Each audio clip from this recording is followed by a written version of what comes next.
So if you missed one of my episodes last week, I went into as to why will not affiliate with anything that I don't like, I would not wear, do, go, see, anyway, myself. Anyway, so in that vlog, I said that this company had asked me to be an ambassador for them, in which I would be given like a discount code in which to share onto all of you so that you would get a discount on all their stuff, and I would get free things for every time, you know, obviously you purchase stuff. And I said to them, look, you're gonna have to send me a couple of samples, because like, if you go back to that vlog, you'll see that I did like an experiment with one of the things that I received 3 weeks later. It came straight from the factory in China. I finally received the second item that I selected for them to send me to pretty much ascertain.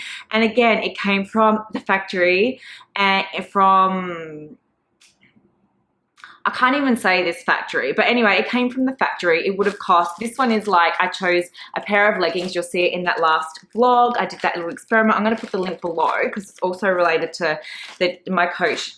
So the moment of truth. This is why I will not, if I say anything in any of my threads, it's like I've tried and tested it all myself. Okay, again, straight from the factory packaging. You know what, I have to admit that this packaging is still a little bit better than the last one, but a different factory is still the same junk. Oh my goodness. All right, so this was a set that I chose, a crop top and leggings set that I chose because I asked them to send me 2 samples and I'd decide whether or not I thought that they were suitable enough for me to be able to share on to you guys. The fact alone was that, I mean, the fact that they've arrived, this has taken months and months and months, and I know that it would have cost them like nothing to order, but they're actually charging, because it's an Australian business, they're charging, you know, you could buy decent quality things for what they're charging. Even after my affiliate code would have got you a discount. So little crop top, I guess it's, you know, a cute style, but it is see-through. Like if you were to wear this to the gym, and you probably can't see from the camera, but if you were to wear this to the gym, it would be a little bit revealing for, you know, I mean, it is a crop top, and generally you wear the crop top and leggings, so that's all you wear, and it would be quite revealing. For that, leggings, again, I mean, do you know, I can tell you straight out that this, like even this overlocking from the outside here is a sign of very cheap manufacturing. Overlocking on the outside, just a little pointer there, guys. Again, you probably can't see this from, I mean, I don't particularly like this label either. You can see as well, very cheap manufacturing.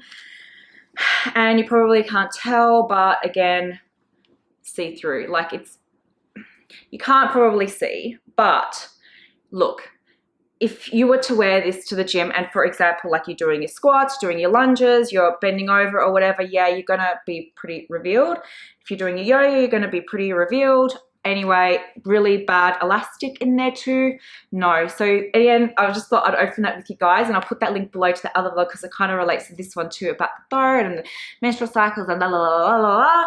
So yeah, no, I don't know what I'm going to do with them. Maybe I'll do another experiment as well, like take these down to the, oh no, I cannot wear this to the gym. I would have to wear this, like, I would have to wear a t-shirt over the top with this. I cannot wear this by itself. This is like house. This is like if I was doing yoga at home maybe, and look, and if someone said to me, would you buy this for $10, Australian $10? Okay, but not with that. So anyway, guys, just so you know that everything in my channel, when you do subscribe to me, I've tried and tested and would wear and put in my body and everything myself. I do not endorse and affiliate with anything otherwise, just so you know.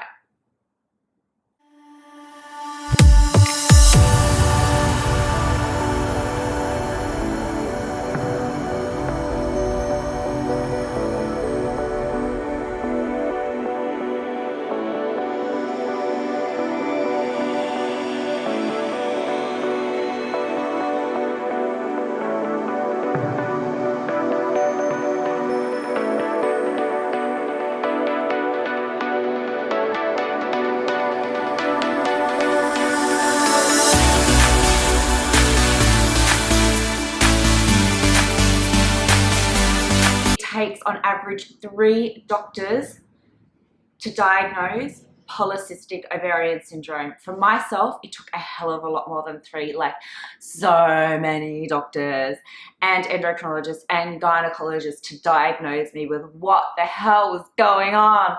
So unfortunately, I'm gonna have to put this into 2 separate vlogs. So I guess give me a subscribe and you'll get a notification. I have made a little breakfast for myself. It is low fat, or pretty much non-fat, 0.5% of Greek yogurt. I don't really digest dairy that well, but I just love Greek yogurt so much. And because I got the fat-free option, I was able to add some nuts in there, some like trail mix, and with the dried fruit, it is high glycemic index fruit. However, whey, like from milk and protein and everything like that, actually slows the release of carbohydrate sugars. So you could, if you were to have any fruit or like what I just had, if you add yogurt to it, Greek yogurt, it will slow down the sugar to release to make it a slower release sugar. The same thing works with vinegar. So if you add, for example, vinegar to something, it will slow down the release of those carbohydrates to make it more suitable for someone who's insulin resistant, PCOS, or diabetic. So that was my little brekkie, as well as my morning supplements, which have been prescribed to me by my endocrinologist. I don't just go and take whatever I fancy taking, because ultimately, you know what, supplements and vitamins are medicine. Let food be thy medicine and medicine be thy food, as my favorite physician of all time, Hippocrates, did say before. So if you missed my previous vlog, this was primarily to do with polycystic ovarian syndrome and how I got my menstrual cycle back to 28 days regular. It also had a bit in there about Trulicity and Saxenda, which I'm going to also share in this particular vlog as well. So for me to get diagnosed as being insulin resistant has been an absolute nightmare. Okay, so I first of all noticed big changes with my body from when I was about 9 years old, when I started to go, obviously that's when you kind of start to first go into puberty. And I just noticed, you know, the extra hair on my head. I started to gain a lot of weight, even though I was very athletic. But I grew up in a European household. There was cakes for breakfast and lots of sugars and things like that. So the diet wasn't particularly all the best, despite the fact that I played every single sport underneath the sun and was a competitive swimmer. So I was like training 6 days a week, pretty much, and more than once a day, like twice a day for 5-6 days a week, as well as running around. I had a bigger frame. And so then throughout into my teens, I got my first menstrual cycle when I was 13. I didn't get another one until I was 17 because it was induced by the oral contraceptive pill to bring it back on. This then made me gain weight, so then it came on again by itself naturally. However, it was never ever regular. I still had a lot of issues with my weight. I knew that even if I just looked at food, and I'm just going to say this, if this is you, because this might be you, you just look at food, any kind of food, and you gain weight. You feel like you have to starve yourself in order to just keep your weight off. No matter how much exercise that you do, it just is a struggle to keep your weight down. If you're a woman, you have irregular or absent menstrual cycles, you could have excess hair on your body or on your face, and very thinning hair on your head. You also may have feel dry, like if you have too much sugars, really bad headache. If you drink alcohol, the worst hangovers ever. Even if you have fruit, it can give you the hangover effect. Other things might be if you're feeling thirsty all the time, drinking lots and lots of water, frequent need to urinate, and things like that. Always really tired and sluggish. And if you're a woman also, you might feel more athletic than the men. And if someone tries to challenge you in any kind of way, even in your personal life, you have a really big temper. Really big temper, like you will go for the jugular, so to speak, not in a literal sense, but so to speak. So if this sounds like you, and also if you carry more weight on your abdominal area, you're just susceptible to getting, like, that is where the fat stores to there, you could very well be insulin resistant, which is the precursor to polycystic ovarian syndrome and insulin, and diabetes. Okay, so the biggest mistake that gynecologists make and doctors make is that they do an ultrasound to detect if a polycystic ovarian syndrome. They go, oh, you know, polycystic ovaries, you've got more than one follicle there, that's like completely normal. Okay, then they don't really do anything else. Let's just test you for diabetes, then you've got those symptoms. Oh no, diabetes test is fine. It's like negative, nothing's wrong with you, okay? These are the biggest common mistakes that doctors make, okay? So it took me years and years and years and years and years. I started to get depressed. I started to get anxious, not like a severe, like suicidal level, but I was often just very emotional, okay? And emotional, I couldn't keep my weight off. When I turned 21, I started to develop cystic acne all on one cheek and a little bit on the other side, but it was really bad. I did everything that there was to get rid of it, and in the end I got given minomycin. It's an antibiotic specifically for acne, and that cleared the acne. But then I was, you know, told, oh, do you want to get antidepressants for, you know, you're always crying and stuff, and I was like, no, I feel like it's hormonal. So then I was given the pill, and I tried literally all different kinds of pills. Besides the one that when I was 17 to induce my periods, I was given like the Insulin, which made me like psycho. I was given like Diane, which made me fat, and another one made me vomit all the time. I had all these side effects from the pill.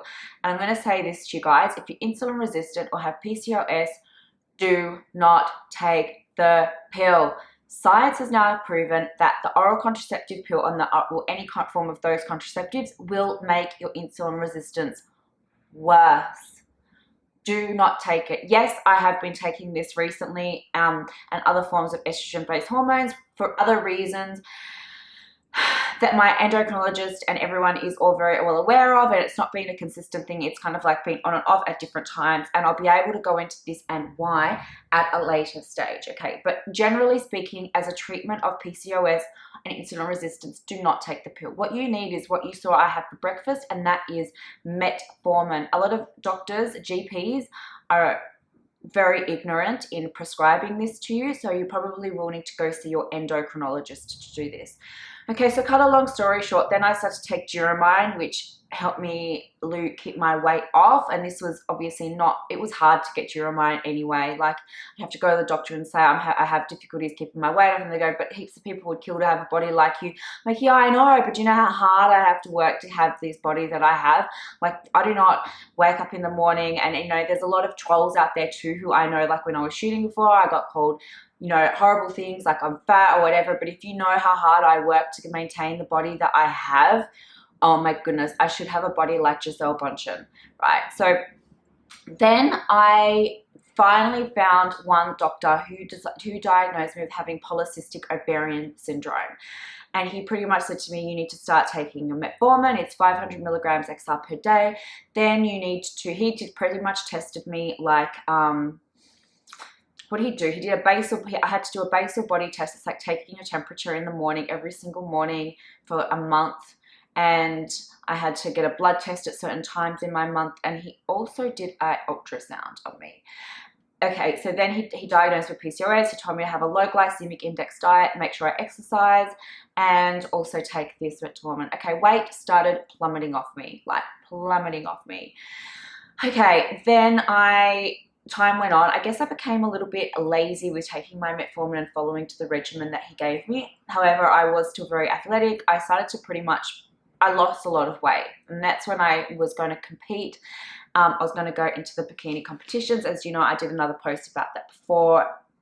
My coach ruined my thyroid. My period stopped for a period of 3 years, guys, and I realize now that that was from the kelp supplement that she was giving me, because when you have these hormonal imbalances in your body, it doesn't necessarily mean that it's like a curse. It kind of just means that you're very, very sensitive to anything that you could pretty much put inside your body. So then I I pretty much got rid of her as my coach, and I got another dietitian, and she was formerly from the Australian Institute of Sport. And she said to me, you've been diagnosed polycystic ovarian syndrome. You have this metformin that they've been giving you. We need to get you diagnosed. I need to send you to an endocrinologist to basically ascertain whether you are, whether you're not, like what's going on with you. So I went back to the GP and said I need to see this endocrinologist. He ordered me what was the fasted glucose tolerance test. Okay, this is the test to determine whether or not you have insulin resistance. Insulin resistance is a gene. You are born with it. It's a gene. It's in your DNA, okay? So he ordered me this test, went and did this test, and how this test is done is you go in fasted of a morning, no nothing, maybe water, that's it. You do a blood test, then they give you this sugar drink to drink, you drink this drink, then they do another blood test an hour later and another one another hour later. After that, I can tell you, I knew as soon as they did this test on me that I was 100% like something was wrong. Okay, so after I took that sugar drink, I started to fall asleep like in the waiting room to do the next test. And they woke me up to go do the next test. By the third blood test, I was so thirsty. I just wanted to drink like 2 liters of water. And then when I left, I had the most raging headache. Went back to the endocrinologist. He said to me, you are insulin resistant. And then he correlated with other things like I had, excess body hair. I had absent menstrual cycle. I had, loss of hair on my head. I had the adult acne when I turned 21. I had, all these other things which were correlated. And he said to me, polycystic ovarian syndrome does not necessarily mean the cysts on the ovaries. You have insulin resistance. Okay, so guys, if anyone has diagnosed you with polycystic ovarian syndrome, you need to go and get this fasted glucose tolerance test done. He changed my metformin amount to a higher dosage, and he also told me the way you need to take it, which the other doctor did not tell me, was to take it like you take it and then it's in the stomach, then the food goes down underneath. Okay, that's how it works, and it metabolizes in the body. Okay, so that was that. I was so relieved. And then he told me, and then my weight started to come off me, right? So weight started to come off. Then he actually retired as an endocrinologist. It was devastating, but he said to me, you're maintaining everything really, really well. He'd also given me spironolactone, which is an anti-androgen at that time. Now, guys, if you get the anti-androgen spironolactone or any kind of other anti-androgen, you cannot fall pregnant. Do not fall pregnant on this whatever you're taking this drug, because it will cause, if you fall pregnant with a male fetus, then the male fetus may be born without genitalia. Because it takes away male androgens, which is a typically male hormone. So it would be very, very devastating if you fell pregnant and it was a male fetus, as you will have to decide what you had to do with that. So if you're ever on taking spironolactone, make sure you do not have unprotected sex. Okay, so do not. You gave me spironolactone, and also once you've stopped taking it, you have to wait for it to be out of your body for 4 months after you've stopped taking it. So if you do get this, it's great. It really helped the hair on my head and everything like that, but just be careful if you're having relations with somebody else while you're taking it. Then my weight started to balloon again. Ballooned, period stopped again. Went to see another endocrinologist because my endocrinologist had retired. She ordered me a whole bunch of tests. She wasted my time, my money, my everything. Pretty much after all of that, and this went on for 6 months because she was so hard to get into, pretty much was just like, you are not ovulating. I'm like, well, duh, I know I'm not ovulating. I'm not getting a period. She goes, I don't know what to do with you. I was like, you don't know what to do with me? Okay, right, okay. So I left, didn't pay her bill, or her last bill, because she'd already wasted my time, my money, my everything. Got a referral to go see another endocrinologist who, you know what, now I'm like, thank goodness it didn't work out with her, because I have now the best endocrinologist ever. He's so holistic, he looks at everything, and he's very, very, very, very analytical. He looked at my blood test and said to me, your thyroid is out. Gave me thyroxine.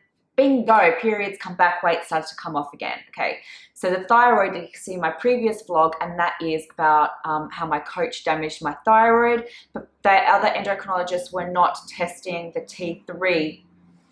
You need to test your TSH, your T4, and your T3. The other ones were not testing my T3, and my T3 contributes to energy that was affecting my thyroid. So my coach, by giving me the kelp supplement, damaged that.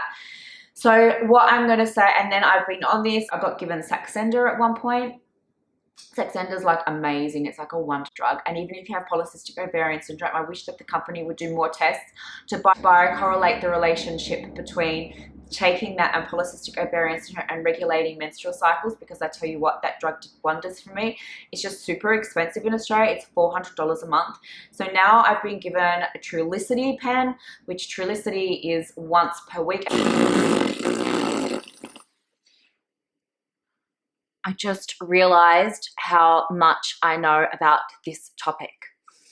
So this vlog has also gone on really, really long, guys. So this will need to be continued, but then I guess it kind of like reminded me about a little thing that I have going on. So I was doing a Bachelor of Health Science with a nutritional medicine major, went through a really bad breakup, went overseas, the rest is history, came back, decided to study law.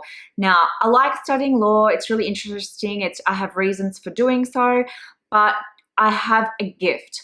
And this gift is I can look at someone and tell just by looking at them if they are insulin resistant. And it's just something, obviously, as you can tell, I can just talk and talk and talk and talk and talk and talk. I have so much knowledge about this because it's something that I have battled most of my life since I was 9 years old, and completely, you know, the medical profession, it's very, very, they're not that knowledgeable about it. So, and in particular with athletes and the relationship between athletes and this illness, and also between certain ethnic groups and this particular condition as well. So it's like something, I don't know, I'm kind of gifted in this area that I can just look at someone and say, I think, you know, you are definitely insulin resistant. I can just tell. So I'm kind of like, you know, should I go back and follow my passion, and that is this?